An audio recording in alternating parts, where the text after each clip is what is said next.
Good morning. Every year, the Association of Reformed Colleges and Universities selects a lecturer who uniquely engages Reformed Christian higher education. Our speaker this morning, Dr. Craig Mattson, was selected as this year's RQ lecturer from a diverse range of nominees. Dr. Mattson earned his BA and MA at Pensacola Christian College and his PhD from Regent University. He currently serves as Department Chair and Professor of Communication Arts at Trinity Christian College in Midlothian, Illinois, where he left in a snowstorm last night, and he lives there with his wife, Rhoda, and his 4 children. If you would please welcome with me Dr. Craig Mattson.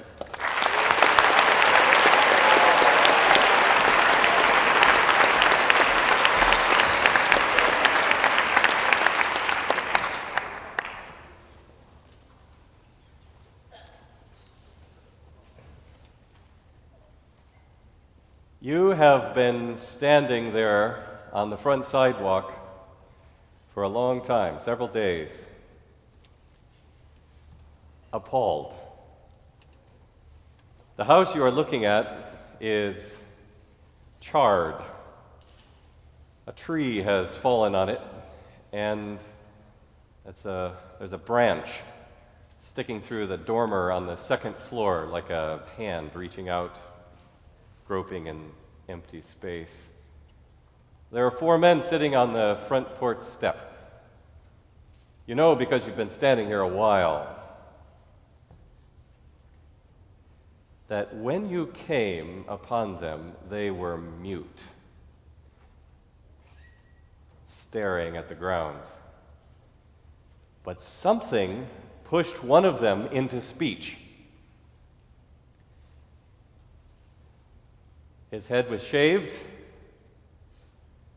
his eyes bloodshot, and you know, because you've been listening for a while, that he owned the house that has now been destroyed, along with all of his possessions, you're given to understand. His children have died. His wife has gone away for good, apparently. He has spoken as almost nobody you know could speak. Starting from that place of muteness, he's moved into a speech that is wild.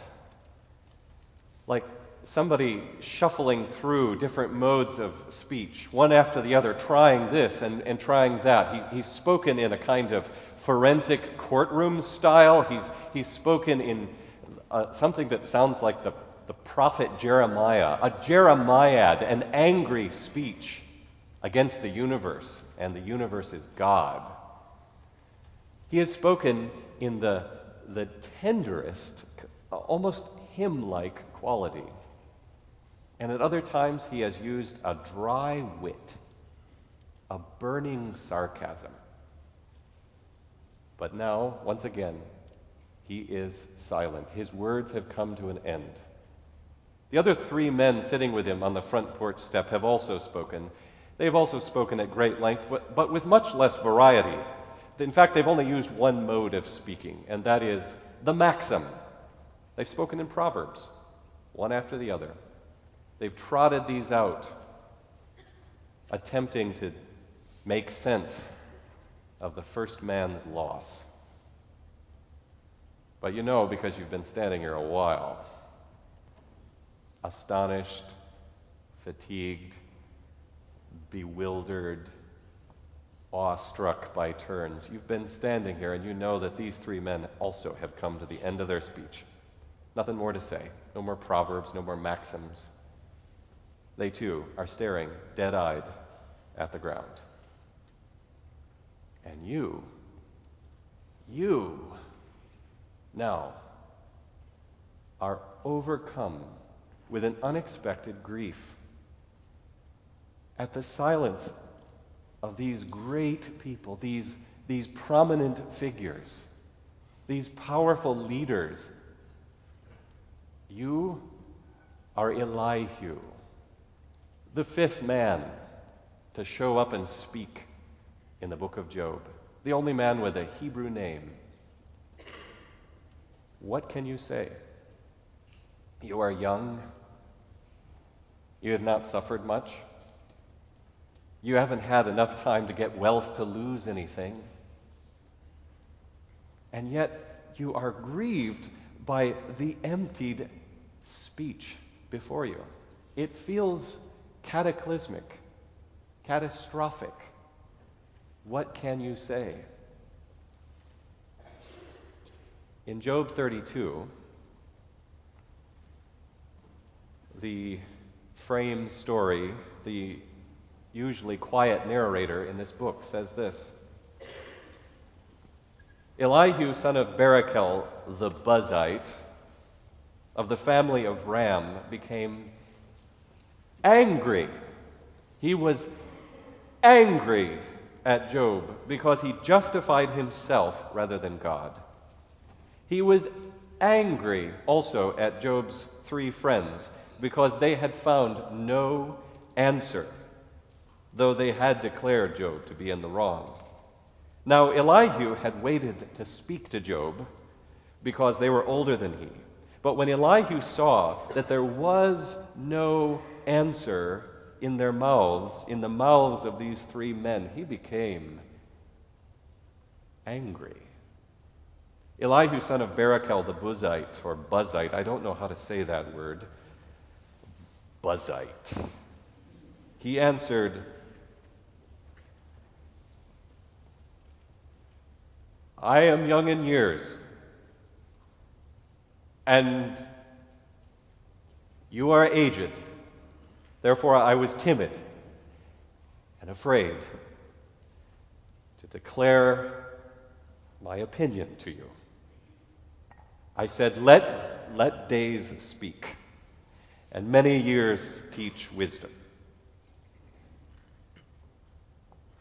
But truly it is the spirit in a mortal, the breath of the Almighty, that makes for understanding. It is not the old that are wise, nor the aged that understand what is right. Therefore I say, listen to me. Let me also declare my opinion. See, I waited for your words. I listened for your wise sayings while you searched out what to say. I gave you my attention, but there was, in fact, no one that confuted Job. No one among you that answered his words. Yet do not say, we have found wisdom. God may vanquish him, not a human. He has not directed his words against me. He has not directed his words against me. And I will not answer him with your speeches.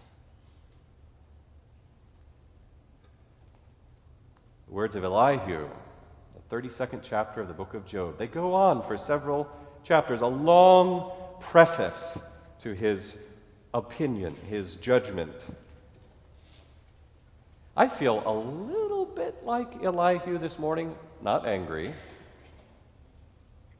but I don't know you, really. I know a lot of people like you, but I don't know what you have suffered, and I myself have never undergone great suffering. The only thing I'm sure of is that both you and I will suffer in our lives. We will be grieved. I know that we are mortals born to trouble as the sparks fly upward. But still, I wonder, without knowing you, without knowing your lives, what I can say to you.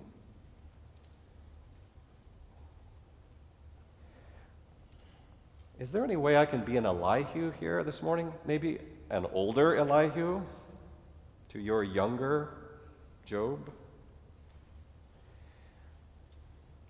I'm very taken with the fact that the three friends of Job only use one kind of speech. They always speak in proverbs, maxims, tidy sayings.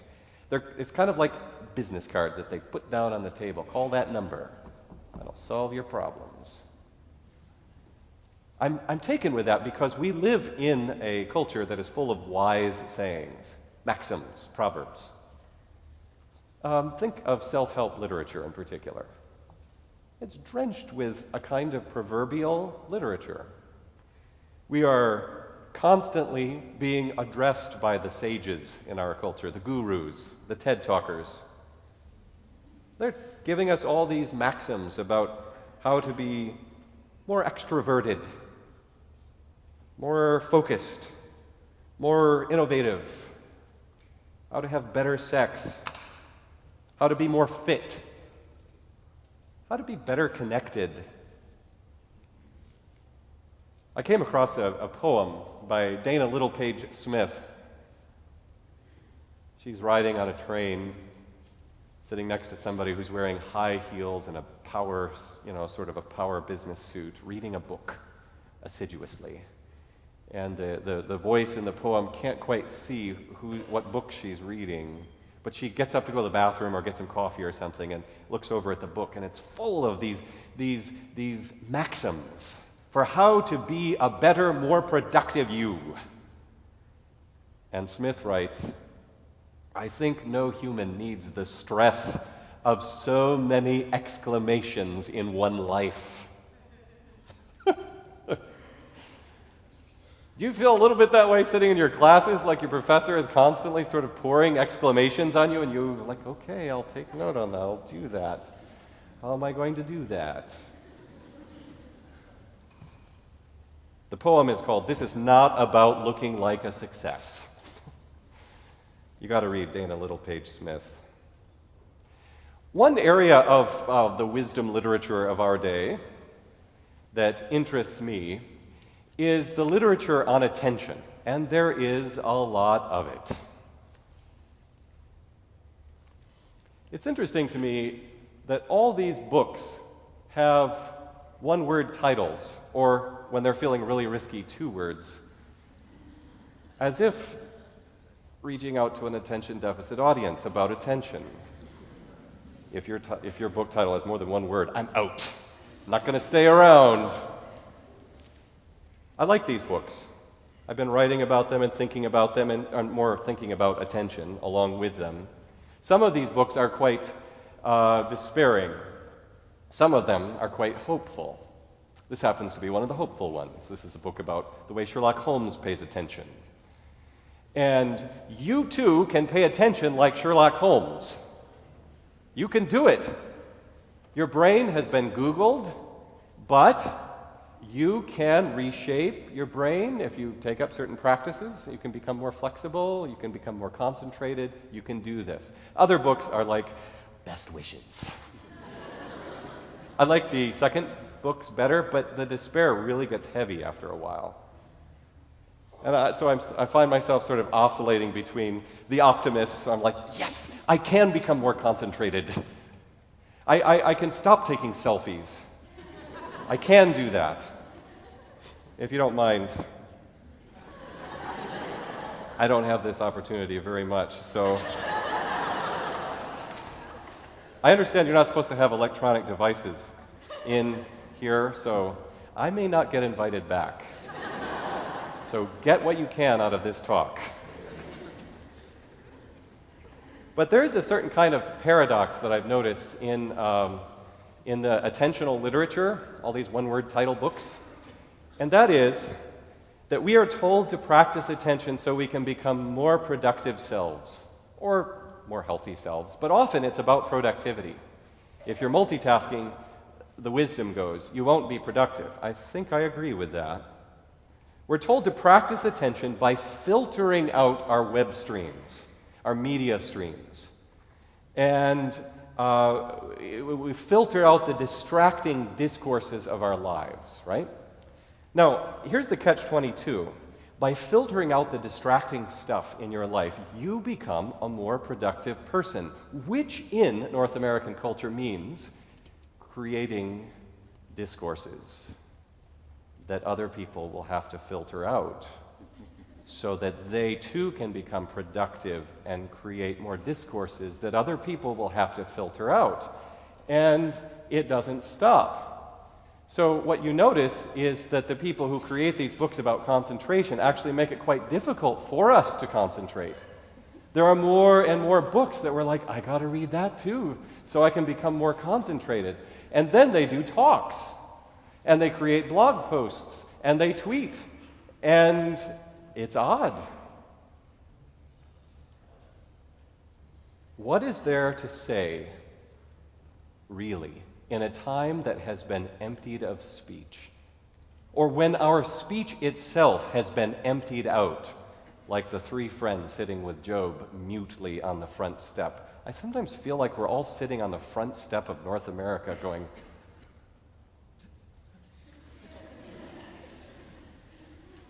Billy Collins has gotten at this predicament this way. You know Billy Collins, poet? The trouble with poetry, I realized, as I walked along a beach one night, cold Florida sand under my bare feet, a show of stars in the sky. The trouble with poetry is that it encourages the writing of more poetry. More guppies crowding the fish tank. More baby rabbits hopping out of their mothers into the dewy grass. I really like that image. And how will it ever end? Unless the day finally arrives when we have compared everything in the world to everything else in the world. And there is nothing left to do but quietly close our notebooks and sit with our hands folded on our desks. The predicament in this text is a predicament of people and communities that are emptied out of speech. They might have a lot to say, but it's empty. Or they might literally be saying, I have no idea what to say anymore. Is there anything meaningful left to be said? So, when you read a text like this, one of the things you want to do, I understand, is to ask, what is God doing in the text? Is there anything that we can say that God is doing in this text? I do think so, and I take great heart in what God appears to be doing in the book of Job, especially in the person of Elihu. One thing that God seems to be doing is giving understanding to people by giving them breath. Elihu, it is the spirit in a mortal, the breath of the Almighty that makes for understanding. What is God doing in this text? He is filling Elihu with God's own breath. Now, to be filled with the breath of God feels like just this sort of Zen experience, like you would sit there and, full of God's breath. What a great day. I like being me. But for Elihu, it isn't very comfortable to be filled with the breath of God. He says, I am full of words. The spirit within me constrains me. My heart is indeed like wine that has no vent. Is this a dry campus? Yes. So, like a soda can that has been shaken. And he says, I must speak so that I may find relief. It's not comfortable being filled with God's breath, Elihu says. I've got to talk. What else is God doing? He's making people uncomfortable so that they will speak. But God does not just use Elihu. God does not just speak in this text in order to grab people's attention. Those of you who are fading right now, that's not how God's speech works. You know, sort of, look at me, listen up, like the way I talk to my kids. Instead, God speaks through Elihu in order to complicate and enrich Job's attention. So here's how this works. If you've read the book of Job, Job imagines for himself that if he could only show up in God's courtroom and make his case before God, he could defend himself. He could say, I have lived a conscientious life. Not perfect, but I've been careful. This is not right, what's happened to me. This happens to other kinds of people who are not careful. Look, I even prayed when my kids had a party. I even prayed on the off chance that they might have thought something blasphemous. That's how careful I am. So anyway, Job imagines himself before God. God's at the, in the jury box or behind the judge's bench, and he's the attorney, and he's defending himself, and so he imagines this sort of simple situation. Me and God, and I'm going to tell, I'm going to have my say. What Elihu does, it's really interesting. He says, you have said, oh, that I knew where I might find him, that I might come even to his dwelling. I would lay my case before him. This is Elihu sort of paraphrasing Job. I would lay my case before him and fill my mouth with arguments. And Elihu says, that's not the way it works, Job. That's not how God speaks. A little bit later, Elihu says, in this you're not right. I will answer you. God is greater than any mortal. Why do you contend against him, saying, he will answer none of my words? In other words, why do you keep imagining yourself in court with God?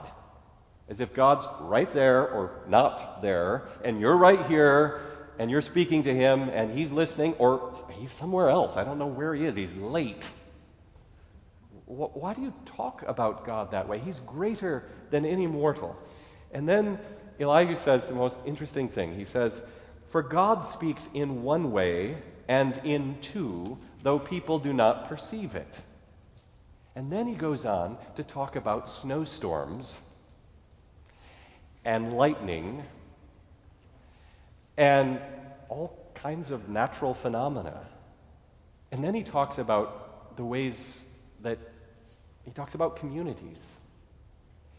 What Elihu does is to say, stop trying to focus on this imaginary scenario between you and God, law and order, and instead realize that God is speaking from every corner of the creation. Everything is God's speech to you.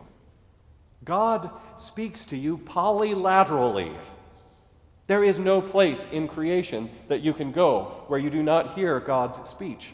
And then Elihu goes on to say, and there's no place in human community where God is not speaking. He speaks first in one way and then another. So listen up. He complicates Job's attention. All of a sudden, and Job has a kind of experience of, what's the phrase I'm looking for? It's sort of overload. And it's so foreign to him and so strange to him that he kind of collapses with the realization that he's been trying to locate God here, and God has been addressing him from every side. It's overwhelming. He puts his hand over his mouth. So that's what God's doing in the text, I think. Is God doing anything like that here at Covenant College? In this world, our world? What about on my campus at Trinity? I think so. I've sort of wagered my career that God is speaking from every sector of human culture, that God is speaking in Christian community, and that God is speaking in every microbe from every part of the creation. But here's a weird thing.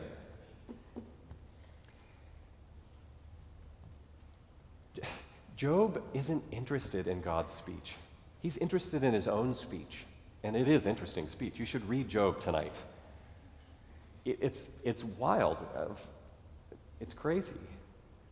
But what he has to do is somehow come to be interested in the way that God is actually speaking to him. And I think that challenge is something we have too. Jonathan Crary, one of my favorite people to write about attention, has said this: There will always be something online more informative, surprising, funny, diverting, impressive than anything in one's immediate actual circumstances. Isn't that great?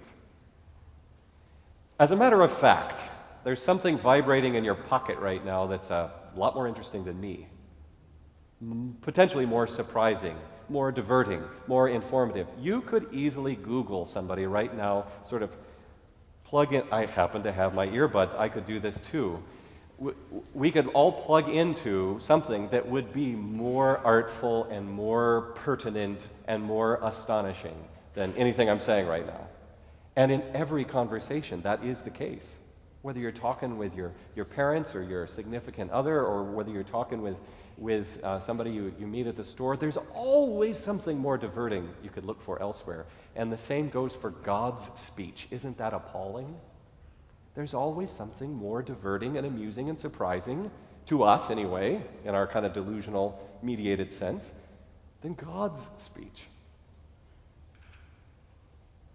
Sometimes our worlds become so full of talk and buzz that they become empty. So what do we need to become open to God's speech? Well, I think one way we can start is by taking up Elihu's role for each other. Being Elihus who help each other to hear God's speech. So, pardon me, I had this happen this last year. I was teaching a persuasive speaking course, and I had one of those students. You know this student. Super talented, super gifted, super attentive, super on time, super intimidating. And this student pointed out to me several times that I talked too much. He didn't quite put it in that language. He was super respectful as well. But he made it clear that the ratio of student to teacher talk was not exactly right in this class, which was really uncomfortable for me because I sort of fancy that I'm a student-centered kind of dude. So Ethan said, it's not that way, constantly challenging me throughout the semester. I don't know if you're aware of this dynamic, those of you who are students here, which looks like a few of you, that the last week of the semester is pretty pressing for professors, right? Before that, our lives are like a vacation, but the last week of campus, you don't have regular class schedule, but professors have a lot of stacks of stuff to do. So I am burrowing, hobbit-like, into my papers in Middle Earth, and Ethan comes to my office. Again. So he has this really long hair that sort of hangs down, and he kind of looks at you through his hair like that. And he looked at me, and Trinity is a hospitable place, so hi, Ethan. And he said, I would like to read the Bible with you this summer and think about speech. Didn't seem like a request I could turn down. Yeah, okay. Yes, let's do that. So we did. We started reading the book of, we read throughout the Bible for a while trying to find our place, but we settled on the book of Job. He would come over to my house on Sunday mornings with his hair and his Bible, and we would read Job to each other. I got to tell you, the first few times reading Job, it sounds like everybody's talking the same way. It all sounds the same. But after a while, reading aloud to each other, I started to hear differences between Job and Eliphaz, between Zophar and Bildad, and Elihu sounded like nobody else in the book. And the voice in the whirlwind at the end of the book is, I don't have time to talk about how bizarre that is. I started to hear different voices in the text, but I also started to hear Ethan's voice. I even started to hear my own voice. And then I think we started to hear God's voice together. And I remember looking up one morning from the text, and Ethan's eyes were glassy with tears.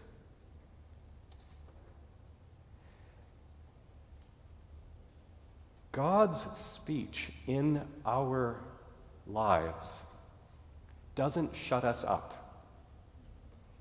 It generates more speech. At the end of the book, Job puts his hand over his mouth, and the Lord sort of pulls his hand away and says, pray for your friends. Get back in your community. Start a new kind of speaking. God's speech generates more speech. God speaks in our world so that we may speak frankly, Elihu-like, to each other, and so that together we may speak fully, not emptily, not tweetily, fully back to God. Mary Oliver has written a poem called Instructions for Living a Life. 3 lines. Pay attention. Be astonished. Tell about it.